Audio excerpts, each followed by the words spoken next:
C'est parti, on joue contre un 1980, on va jouer D4 aujourd'hui, on va voir ce qu'il nous joue. Donc quasiment 150 points et l'autre plus.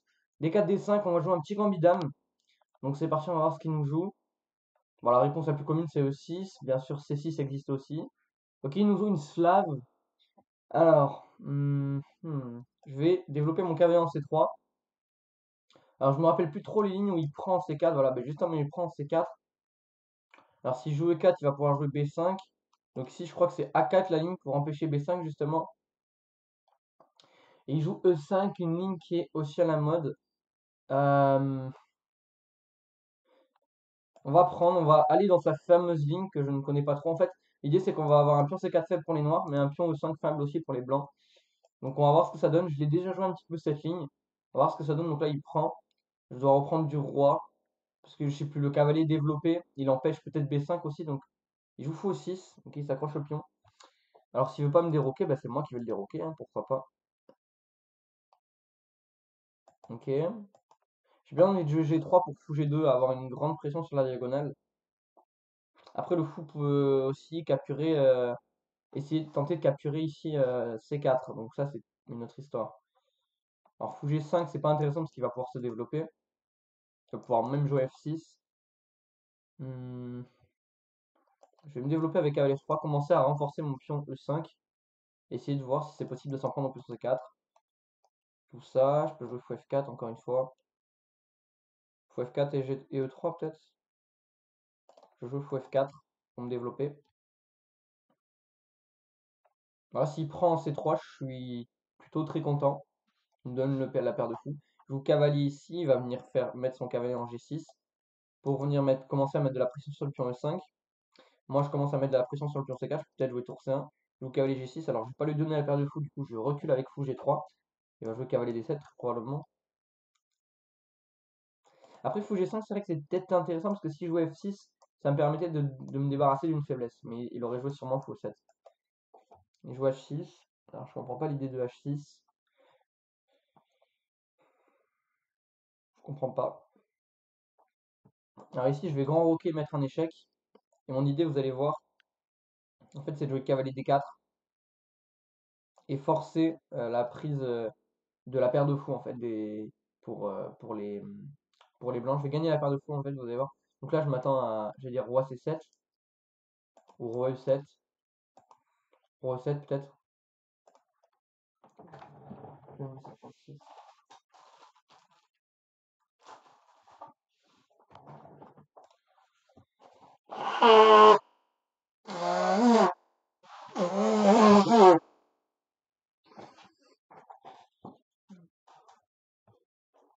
Donc ici, je joue cavalier D4, attaquer le fou de case blanche et essayer de récupérer le pion en C4. Alors il prend. Alors est-ce que je prends E6? Je pense que je vais prendre E6 parce que si je prends ici, il peut jouer fou D5 et il s'accroche toujours au pion C4. Si je prends E6, il doit bouger, soit reprendre et je peux reprendre et le pion C4 est faible. Après il peut toujours jouer B5. Est-ce que je préfère garder le fou de case blanche? Je pense que je vais préférer garder le fou de case blanche, hein. Cavalier prend E6. Il doit reprendre ou alors s'il bouge le fou, ben, je peux rebouger le cavalier et j'ai le pion C4 qui va être faible. Donc là je pense qu'il doit prendre le cavalier. Ça va être un échange massif en fait, vous allez voir. S'il prend le cavalier par exemple avec le roi, je vais prendre C3, il va pouvoir prendre E5. Il fou prend B2. Ok, bah, je vais reprendre le fou, il gagne le pion, mais je peux gagner le pion C4. Échec, donc on a. Et j'ai gagné la paire de fous. Et là, du coup, il peut plus reprendre avec le cavalier. Et là, ma paire de fous, elle est extrêmement puissante, hein. Ma paire de fous ici, elle est extrêmement puissante. Je peux pas encore rentrer en D7. Alors, comment je peux faire pour convertir cet avantage de paire de fous? J'ai bien envie de jouer F4, F5 pour essayer de prendre énormément d'espace. Ça m'a l'air vraiment très intéressant. Il y a le pion B7 qui est un petit peu fragile aussi, mais vu que j'ai mon roi, je peux pas l'attaquer. Euh, Et puis il a un retard de développement, donc faut que je fasse vite. Écoutez, je sais pas si c'est bon, mais je joue F4. Comme ça, je vais pouvoir commencer à jouer F5 et prendre énormément d'espace et le rouler dessus.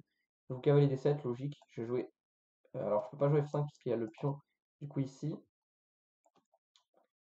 Alors, je vais réorienter, je vais jouer fou E1 pour réorienter mon fou vers B4 et taper son roi. qui n'est pas totalement en sécurité ici, hein. Il joue fou ici. Alors si je joue fou ici, il peut jouer C5, mais ça m'ouvre les cases blanches quand même. Après, je peux aussi jouer fou C3, hein.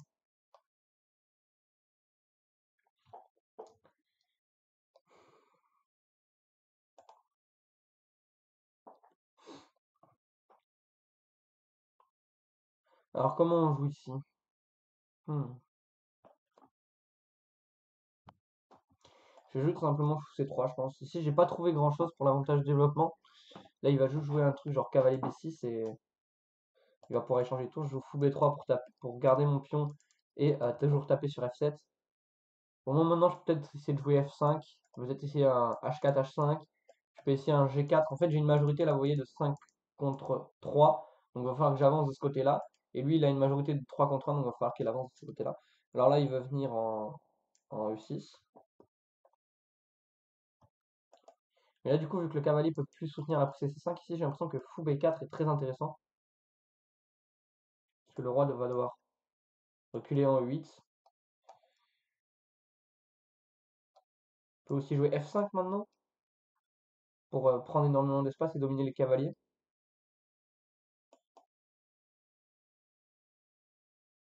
Il peut jouer A5 aussi, pour compliquer cette position. Je vais jouer E4, pour éviter que le cavalier vienne s'installer sur une magnifique case en D5. Alors certes, ça lâche par exemple la case de 6, mais sur cavalier en E6, je peux peut-être jouer F5. Son cavalier peut rentrer en D4. Cavalier E6, c'est bien. Alors je peux prendre aussi en E6, mais j'ai pas envie de donner la paire de fou. Parce que sinon il va venir placer son cavalier en D4, donc ça c'est un petit peu embêtant. Je pense que je vais jouer roi C3, parce que s'il prend F4, je peux jouer tour F1, G5, G3, et je vais pouvoir récupérer le pion F7 derrière. Donc je vais jouer roi C3 pour éviter que le cavalier vienne en D4. J'imagine. Ok, il prend F4, mais là j'ai l'impression que j'ai tour F1. Tour F1, s'il prend ma tour. Ah, il peut prendre ma tour. Peut-être en D. Donc peut-être tour prend D8 était plus précis avant. Ah, après il a cavalier E6. Mais cavalier E6, j'ai fou prend E6, pion prend et tour F8. Alors il prend. Alors si je prends, il revient ici en E6. Et j'ai plus trop de contre-jeu. Ah, c'est dommage, j'aurais dû jouer tour prend D8 et j'avais une très bonne position. Mais là, du coup, si je prends, il prend en G2 et c'est la catastrophe. Bon, je vais quand même prendre parce qu'après, s'il prend G2, je peux peut-être contre-attaquer ici sur G7. J'ai quand même toujours du jeu, ces pièces sont pas développées. Alors, c'est pas du tout ce que je voulais faire, lui filer les options. Mais bon, là, il peut toujours juste revenir en F6 et c'est une position complexe pour moi, quoi. En plus, j'ai des pions moches. Après, j'ai la paire de fou qui est très active, donc j'espère que ça va compenser. Mais ça va être très compliqué quand même dans cette position. Donc, il joue tour D8. Là, j'ai du fou pour F7 par contre. Alors la caméra a commencé à voguer, du coup on passe tout de suite à l'analyse. Alors les erreurs principales de cette partie ici c'était fou S6. Bien sûr ici les noirs après avoir sacrifié le pion E5 ils doivent jouer la variante avec l'échange dames et ensuite fou E6 parce que le roi en D1 il est moins bien placé qu'en E1 puisqu'il est déroqué tout simplement. Et ici c'est une bonne position pour les pièces noires. Alors qu'en fait dans cette variante si je prends un avantage, alors ici je le lâche avec fou F4. Ici je connais pas trop la variante, cavalier F3 était le bon coup. Et en fait ce fou il va tenir le pion C4 et ce pion C4, il va être embêtant. Il prend énormément d'espace sur l'aile dame et aussi sur l'aile roi. Donc, il va falloir tout de suite jouer en fait ici cavalier G5 pour venir prendre la paire de fou, en tout cas le fou de case blanche. Et ensuite, vu qu'on prend le fou de case blanche, on aura affaibli ici le pion C4. Donc, c'était l'idée principale. Après, ici, il joue cavalier G6. Bon, c'est pas forcément c'est une impression, mais c'est pas si grave. L'ordi préfère roi C7. Bon, soit. H6, maintenant, en fait, pour venir prendre sur une case blanche, comme je vous l'ai dit, maintenant, je peux jouer cavalier D4 et cavalier G5. Donc H6 est une perte de temps, parce qu'en fait, de toute manière, si je joue H6, bah, je peux toujours faire cavalier D4 pour venir tenter de prendre le fou. Et si il joue un coup, genre C5 par exemple, pour empêcher l'accès à la case D4, bah, je peux quand même venir en G5. Donc que ce soit H6 ou C5, c'est une perte de temps en fait, parce que ça me permet, du coup, je fais grand roc, et je viens quand même placer mon cavalier en D4, donc ça sert à rien. Ici, certes, donc il a gagné un pion, mais en fait, je le récupère très rapidement sur échec, et j'ai la paire de fous. Là, je prends énormément d'espace. Je fais une petite manœuvre pour replacer mon fou. Alors de base, je voulais le mettre en B4, pour avoir, vous voyez, les deux fous qui sont super actifs, mais au final, je décide de le mettre en C3 pour essayer de jouer F5 et E6. Au final, du coup, on avance tranquillement. Je fais fou B4, vous voyez, et là j'ai une possibilité. Là déjà, je lui empêche l'accès à la case D5 qui aurait été très utile. Donc je domine le fou, je domine le cavalier avec le fou justement. Donc si je joue cavalier E6, et ici j'ai une excellente position, vous voyez en fait. Pourquoi? Parce que cette tour joue pas. Ce cavalier ne sert pas à grand chose, ce cavalier non plus ne sert pas à grand chose. Cette tour, bon, elle conteste la colonne, mais elle vaut autant que cette tour. Tandis que là, il y a un relais, les deux fous sont incroyablement magnifiques. Ici, je joue cavalier, il joue cavalier E6, et ici je joue roi C3. Et en fait, euh, ici, c'est une gaffe de ma part. Alors, l'ordi dit A5, l'ordi dit également F5. Je me suis dit qu'en affaiblissant les pions, c'était un peu bizarre. Mais en fait, je me suis dit que s'il prend F4, ce qu'il a fait dans la partie, je peux jouer justement tour F1. Et je me suis dit, bah, après, je vais pouvoir récupérer le pion en F7. Sauf qu'ici, en fait, il avait par exemple juste cavalier E6. Et en fait, il bloque la diagonale ici sur F7. Alors, il n'a pas joué cavalier F6, il a échangé une paire de tours. Mais il joue tour D8. Et là, du coup, c'est ici que j'ai coupé parce que ça a commencé à bugger. Ici, ça laisse la tactique fou prend F7. Le fou contrôle cette case. Le fou a toutes les cases sont contrôlées. En fait, donc le roi n'a qu'une seule chose, c'est de prendre le fou. Et ici, après, tout reprend. Même s'il mange un pion et qu'il a un pion pour la qualité, c'est pas assez. Les pièces sont trop désordonnées. Je joue G3, je pousse le cavalier pour que le pion G2 soit pas en prise. Et je viens attaquer la faiblesse. Je gagne la faiblesse. Donc je replace mes pièces.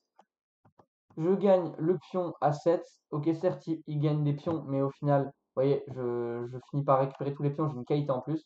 Et là, bon, il me donne la pièce. Et ici, tout simplement, pour convertir, je gagne un pion. Je confine le roi à la bande. Alors ici, je peux pas prendre un G4, sinon ce serait ici, ce serait match nul, parce que le roi ne peut plus jouer le pion non plus. Donc très très jolie tactique. Donc je joue juste fou E7. Et une fois que les échecs seront épuisés, alors on leur dit de tout reprendre G4, mais fou B4 est aussi possible. Je rapproche mes pièces. J'ai dit, comme je mets mon fou en D2 et je mets ma tour en H7 pour venir faire mat le roi en fait qui contrôle ici. C'est comme si on venait faire un mat du couloir, enfin mat roi et tour, mais le roi contrôle là, le pion contrôle là, et la tour contrôle là, et le fou vient défendre la tour. Donc c'est ce que j'avais dit. De toute manière, maintenant, une fois qu'il n'y a plus d'échecs, vous voyez, cavalier B6, l'ordi dit cavalier E3, encore une fois, avec les idées de pas, donc vous voyez, faire attention, cavalier E3 échec, on doit reculer, et on va encore un peu tournicoter pendant un petit moment pour essayer de gagner. Bref, c'était une bonne partie. N'hésitez pas à liker, à vous abonner. Moi, je vous souhaite une bonne journée. Salut à tous. Ciao, ciao.